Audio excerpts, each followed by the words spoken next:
Rivoyat qilinishicha, qiyomat kunida birinchi bo'lib namozni tark etuvchilarning yuzlari qorayadi.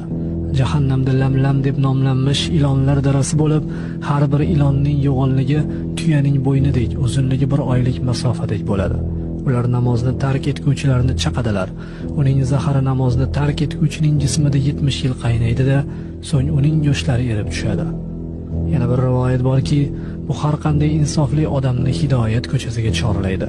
Bani Isroillik bir ayol Muso alayhissalom huzurlariga kelib, "Ey Allohning elchisi, men ulkan gunoh qilib qo'ydim-da, bu gunohimdan Alloh taologa tavba qildim.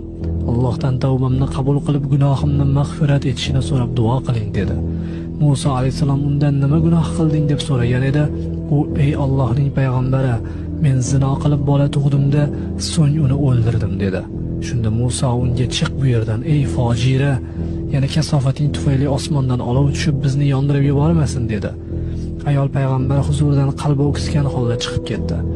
Jabroil alayhissalom tushib, "Ey Muso, Robb taolo nima uchun tavba qilgan ayolni qaytarib yubording? Undan ko'ra yomonroq kimsa borligini bilmaysanmi?" deyapti dedilar.